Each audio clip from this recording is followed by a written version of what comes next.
2013 সালে বালুর ট্রাক দিয়ে সড়ক অবরোধ করে বিএনপি চেয়ারপারসনকে মার্চ ফর ডেমোক্রেসি কর্মসূচিতে বাধা দেয়া এবং হত্যাচেষ্টার অভিযোগে এজাহার দায়ের করেছেন কৃষক দলের কেন্দ্রীয় নেতা। প্রধান অভিযুক্ত করা হয়েছে সাবেক প্রধানমন্ত্রী শেখ হাসিনাকে।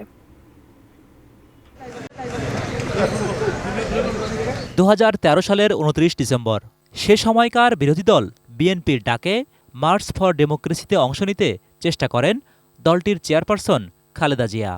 তবে বাধা দেয় আইন শৃঙ্খলা বাহিনী। দেশ কোথায়? গোপালী, গোপালগঞ্জ জেলার নামই বদলে যাবে, বুঝছেন? গোপালগঞ্জ আর থাকবে না।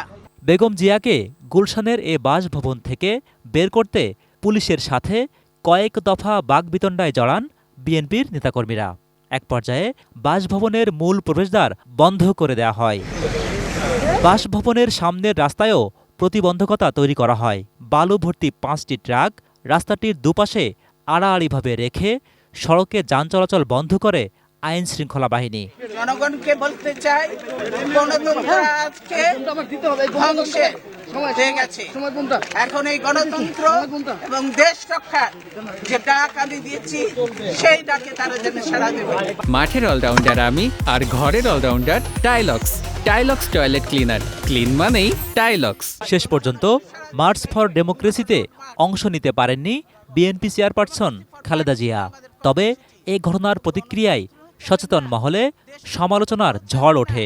গোলামি করবেন, দালালি করবেন, এই গোলামি তো রাখবে না। লিন্দুব দর্জির ইতিহাসটা পড়ে দেখেন, সেও কিন্তু টেকে নাই বেশি দিন। এক দশক পরে আলোচিত সে ঘটনার প্রতিকার চেয়ে শুক্রবার গুলশান থানায় এজাহার দায়ের করেছেন কৃষক দলের একজন নেতা। তার দাবি, বেগম জিয়াকে অবরুদ্ধের পাশাপাশি চেষ্টা করা হয় হত্যা করার। বালুর ট্রাক দিয়ে আটকে রাখার পরে তাকে বাসা থেকে বের হতে দেয় নাই এবং তাকে বিষাক্ত পেপার স্প্রে যেটা নিক্ষেপ করেছিল, যেটা জাতিসংঘের হিউম্যান রাইটস থেকে নিষিদ্ধ করা ছিল, সেই ব্যাপারে আমরা মামলা করতে এসেছি। এজাহারে তখনকার প্রধানমন্ত্রী শেখ হাসিনাকে প্রধান অভিযুক্ত করে আরও 113 জনের নাম উল্লেখ করা হয়। ওই সময়ের সমস্ত র্যাব এবং আইজিপি হাসান মাহমুদ খন্দকার থেকে শুরু করে আপনার শহীদুল হক থেকে শুরু করে তারপরে আপনার ডিএমপির কমিশনার আসাদুল হক মিয়া থেকে শুরু করে এরকম করে 113 জনের বিরুদ্ধে মামলা দায়ের করেছে। এজাহার গ্রহণের পর মামলার পরবর্তী কাজ এগিয়ে নিতে পুলিশ কাজ করছে বলে জানান গুলশান থানার ভারপ্রাপ্ত কর্মকর্তা। ওনার বালির ট্রাক দিয়ে আটকিয়ে রেখে ওনাকে অবরুদ্ধ করে রাখা হয়েছিল। এই সংক্রান্তে আমরা একটা অভিযোগ পেয়েছি। আমরা অভিযোগটা যাচাই বাছাই করতেছি। পরবর্তীতে আইনগত ব্যবস্থা গ্রহণের জন্য আমরা তৎপর আছি। Zahid Hossain, ATN news, Dhaka.